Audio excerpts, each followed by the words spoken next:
the greatest joy of being an actor or being in entertainment is that we get to take people out of the heaviness and whatever they're going on in their lives. Hi, and welcome to Kelly, where we talk about life, your life and my life. And through Kelly, we hope to inspire. I have David Alexander on the show today. He's been in shows such as NCIS New Orleans. He's been an Outcast. Kevin Probably Saves the World. And you said, Kevin probably saves the world, but he didn't save the show. Sadly, no. But you were saying that you really, really like to work on that show. Yeah. And let me say really quick, thank you for being on the show. You're one of, when the industry first hit here, you were one of the first people that I remember booking jobs, and it gave courage to other people. So Very cool. I know your segment is going to give encouragement to other people. Yeah, let's talk about Kevin Probably Saves the World, because I like, you were saying that it was a really lighthearted, good experience. And my question is, why are shows like that not doing well? Yeah, and I don't know, and I think it's something we need a lot more of. Yeah. And out of all the things that I've done, that was one of my favorite experiences, mainly because I love the show. Because with politics and film and TV, everything's these days seems like it's so heavy. Right. That it was really refreshing when a show came along that was light and hopeful and inspirational and funny. And I gotta say, working on that set was a joy. Somebody on set said that it was like a hurricane of joy is what it was working on that show, and it was a lot of fun. And I think we need more of that on television. Yeah. It's really sad it got got canceled. But. We need more of that, guys. Support it. Yes. I mean, I really do feel that way too. I think a lot of the things that are going on in our world is just that the media does have a lot of influence on us, and we need a good balance of shows, and we do have some really great shows out. Well, I think the greatest joy of being an actor or being in entertainment is that we get to take people out of the heaviness and whatever they're going on in their lives and entertain them and inspire and make them think or make them laugh, and that's our job, I think, and we need more of that kind of uplifting, hopeful stuff, especially in the climate we've got going today. I agree. What's one of your, what was the first, do you remember the first part that you landed that you were like, whoa? I did. It was probably House of Cards. Okay. And at the time, Kevin Spacey was one of my all-time favorite actors. Still is. It's hard to separate the immense talent from what went on in his personal life. And I remember I was in South Carolina shooting a show called The Inspectors, and Jana called me, my agent, and she says, "You booked House of Cards," and literally, I jumped out of my car. I was sitting in my car and burst into tears because it was one of my favorite shows of all time, and to have the chance to be in the presence of Kevin Spacey. And you really burst into tears. I burst into tears. I do it all the time. But it was cool, and having to see him on set and watch him work and watch Robin Wright work, because I got to hang out a little after we shot our scenes. It was. Do you know it was she pretty is my amazing. favorite actress? She is stunning. I think in that role, for that show, she's far better than Spacey was. Yeah. Because she doesn't even have to speak. She just cranes that neck and looks and says everything. There was a soap opera when I was like 15 called Santa Barbara, and she was on Santa Barbara. And I fell in love with her. And actually, she was taken off the show, and I couldn't watch the show anymore. And then I can't remember the next thing that I saw her pop up in, but she's just always been my all-time favorite. And she looks even just as good in person. Like, she showed up set, and her hair's slicked back. She's got sunglasses on and no makeup and a white tank top. And she still looked fabulous. Yeah, wow, that's she's blessed. incredible. Yeah. So you have a kind of a unique story. You were a barber. I am, yeah. And so tell us the story of how you said that you were an actor in your early years, and then it kind of surfaced back. It always does. Yeah, it does. does. Always does. So yeah, tell me your.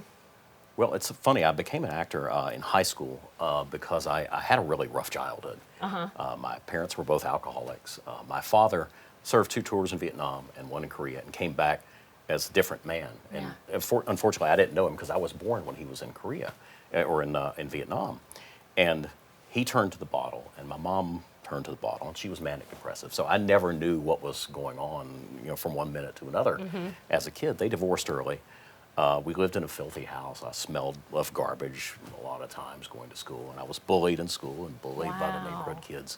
And a friend of mine, a guy named Tom Turner, who I'm still friends with today, in high school talked me into going out for a play. And I did, and I booked the part. And preparing for that role and being on stage and performing was the first time in my life growing up that I can remember that I really truly fit in. I got chills. And being able, being able to step into some of these other roles was a great way for me to get out of my own life.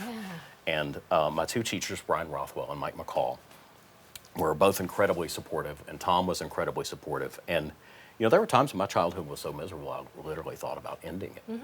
And if it weren't for acting, and if it weren't for those three men, I probably would not be sitting here today. And now I don't have anything to run from in my life. I've got a really good life and two happy careers and all that. But that experience made me realize the power that we have as entertainers and actors. Well, and it shows so much how mentors are important to us. I always say, if you want to help the world, get in the schools and mentor somebody. Absolutely. Because we need it.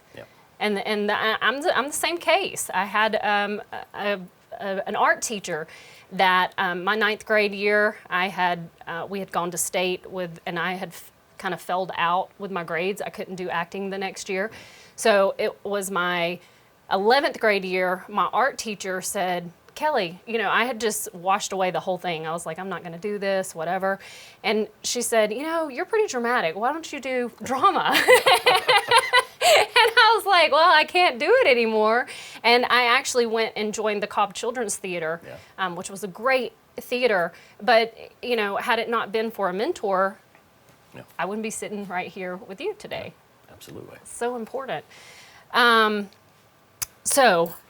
going to, I just got you an array of, I thought the martini glass fit pretty well. Nice. But to finish this out, so then, obviously you're a barber. And I read your post a lot on Facebook. And one time you were talking about why women can't come to barbers. And you're saying because that's what we specialize in, is men's hair. And but anyway, and so how did you get back into this when the film industry? Oh, yeah. Well, it's funny because I got out of acting early on because people tell you, you need to find a real job. You'll never make it as an actor. And they're right for the most part because it's a very tough profession.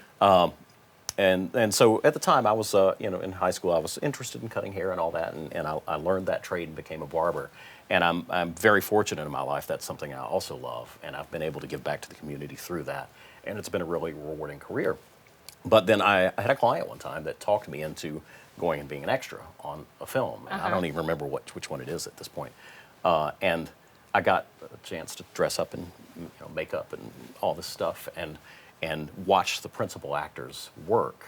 And it reminded me of just how much I missed it and how there was part of me that, while my life was incredibly fulfilled, there's still part of me that was not. Right. And so I took some classes with Bob Harder over at Urac Studios back in the day. Bob, And transitioned, learning the difference between theater and television and film. And I got an agent, thank God, and started auditioning and booking some stuff. And it's been the absolute most thrilling thing that I've done in years. Nice. And a shout out to Jana Van Dyke. We love her. Yes, we do. Okay, some advice to give to an actor. Stay the course. Stick with it. I've got a couple friends of mine who are they hang on every audition. And if they don't book that role, it's like they're ready to throw in the towel and give up. And you just can't look at it that way. You have to treat the audition as the job. Because not only, for every role that goes out in TV or film, there's, 1,000, 2,000, 3,000 actors that got submitted for that role from all these various agents. So just to get called in to do that audition is a huge win and a Yeah. huge blessing. Yeah. And that's reason for hope. And if you keep getting called in from the same casting directors over and over again, and you're not booking, don't let that discourage you, because the fact they keep calling you in is huge. Yeah. Because it means they like you, and they just need to find that role, Yeah. that right fit. And what people don't realize is with each audition, it's an opportunity to build a relationship with a casting director. Absolutely. And yes, be grateful for it. Yeah. Not everybody gets that opportunity. And it's nice because every audition gives you a chance to perform. And if performing and acting is you do it for the love of the craft, Right. then the audition is the thing. I mean, Right. obviously you might be performing in front of a camera with just a reader, which we do a lot here in Atlanta. But if you get a chance to be in the room with a casting director or a producer or director and all that, it's another opportunity to perform in front of people. Yeah. And that's what it's all about. It doesn't really matter the side of the audience or what you're getting paid for. It's just to have that opportunity to perform. And once you do that audition, put it out of your mind and move on. That's Yeah. the only way to keep your sanity in Right. this business. Okay, we got to close, but I'll ask you really quick. You just spent some time in LA. You were there for how long?